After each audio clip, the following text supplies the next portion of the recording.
ಮಹಿಳಾ ಮತ್ತು ಮಕ್ಕಳ ಅಭಿವೃದ್ಧಿ ಇಲಾಖೆ, ತಾಲೂಕಾ ಪಂಚಾಯತ, ತಾಲೂಕಾ ಆಡಳಿತ, ಶಿಶು ಅಭಿವೃದ್ಧಿ ಯೋಜನೆ, ತಾಲೂಕಾ ಕಾನೂನು ಸೇವಾ ಪ್ರಾಧಿಕಾರ, ಆರೋಗ್ಯ ಇಲಾಖೆ ಕುಮಟಾ ಇವರ ಆಶ್ರಯದಲ್ಲಿ ರಾಷ್ಟ್ರೀಯ ಪೋಷಣ ಯೋಜನೆ ಅಡಿಯಲ್ಲಿ ಯೋಜನಾ ಮಟ್ಟದ ಪೋಷಣ ವಿತರಣಾ ಕಾರ್ಯಕ್ರಮವನ್ನು ಶಾಸಕ ದಿನಕರ್ ಶೆಟ್ಟಿಯವರು ಉದ್ಘಾಟಿಸಿದರು.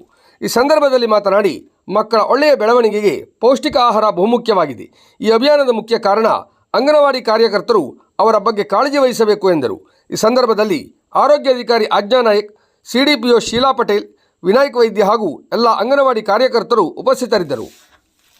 ನಿಮ್ಗೆ ಅನ್ಸಿರ್ಬೋದು ದಿನಕರ್ ಶೆಟ್ಟಿ ಬೇರೆ ಎಲ್ಲ ವಿಷಯದಲ್ಲಿ ಅಧಿವೇಶನದಲ್ಲಿ ಪ್ರಸ್ತಾಪ ಮಾಡ್ತಾನೆ, ನಮ್ಮ ವಿಷಯ ಯಾಕೆ ಪ್ರಸ್ತಾಪ ಮಾಡೋದಿಲ್ಲ ಅನ್ನುವಂಥದ್ದು ನಿಮ್ ತಲೆಯಲ್ಲಿ ಇದೆ.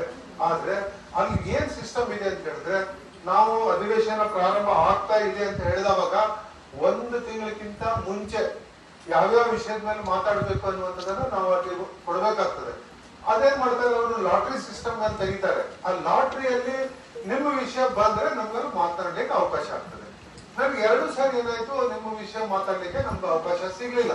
ಮಲ್ಟಿ ಸ್ಪೆಷಾಲಿಟಿ ಆಸ್ಪತ್ರೆ ಬಗ್ಗೆ ಮಾತಾಡಿದೆ, ಪಂಪ್ ಸ್ಟೋರೇಜ್ ಬಗ್ಗೆ ಮಾತಾಡಿದೆ, ಬೇರೆ ಬೇರೆ ವಿಷಯಗಳನ್ನೆಲ್ಲ ಮಾತಾಡಿದೆ. ನಮ್ಮ ಜಿಲ್ಲೆಯ ಸಮಸ್ಯೆ, ಬಹಳಷ್ಟು ಸಮಸ್ಯೆಗಳ ಬಗ್ಗೆ ನಾನು ಅಧಿವೇಶನದಲ್ಲಿ ಪ್ರಸ್ತಾಪವನ್ನ ಮಾಡಿದ್ದು ಬಹುಶಃ ನೀವೆಲ್ಲ ನೋಡಿದ್ರಿ. ಆದ್ರೆ ಮುಂದಿನ ಸಾರಿ 100ಕ್ಕೆ 100ರಷ್ಟು ನಿಮ್ಮ ವಿಷಯವನ್ನ ಪ್ರಸ್ತಾಪ ಮಾಡಿ ನಮ್ಮ ಕೆಲವಷ್ಟು ಶಾಸಕ ಮಿತ್ರರನ್ನ ಇಟ್ಕೊಂಡು ಅವರ ಜೊತೆಗೆ ಚರ್ಚೆಯನ್ನ ಮಾಡಿ, ನಿಮಗೂ ಖಂಡಿತವಾಗಿ ನೀವು ಪಡುವಂತ ಕಷ್ಟ ನಾವು ನೋಡ್ತಾ ಇದ್ದೇವೆ, ನನಗೂ ಗೊತ್ತಿದೆ.